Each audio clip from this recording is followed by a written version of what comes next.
আসসালামু আলাইকুম, আশা করছি সবাই ভালো আছেন। তো আজকে বাসায় যাওয়ার পথে দেখলাম এদিকে রাস্তায় একটা দুর্ঘটনায় মানে এদিকে হচ্ছে মূলত এই রাস্তা মেরামত কাজ চলতেছিল মেরামতের। তো এই গাড়িগুলো দিয়ে মূলত কাজ হচ্ছিল। তো হঠাৎ করে এখানে একটা গাড়ি উল্টে যাওয়ার মতো অবস্থা।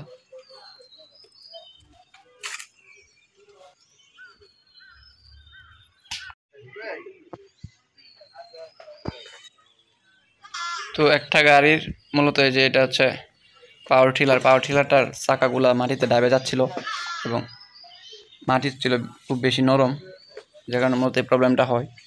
পিছন থেকে এই বড় গাড়িটা দিয়ে ধাক্কা দেওয়ার পরও উঠতে পারে না, এরকম একটা সিচুয়েশন এখানে। তো দেখা যাক কতক্ষণ লাগে এবং উঠতে পারে কিনা। সাথেই থাকুন।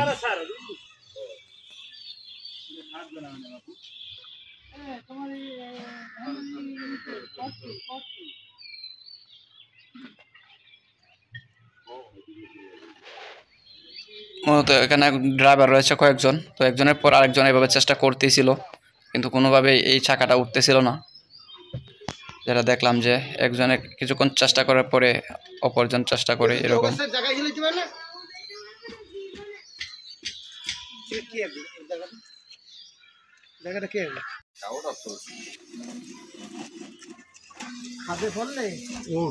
ওই পাশের চাকাটা প্রায় অর্ধেকটার উপরে মাটির নিচে ঢুকে গেছে।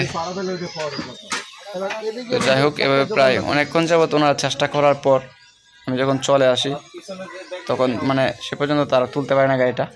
বাট প্রায় ঘন্টা 2 ঘন্টা পরে যখন এদিক দিয়ে যায় তখন দেখি যে গাড়িটা উঠছে। এই ছিল কন্ডিশন। ভালো থাকবেন সবাই, ধন্যবাদ সবাইকে।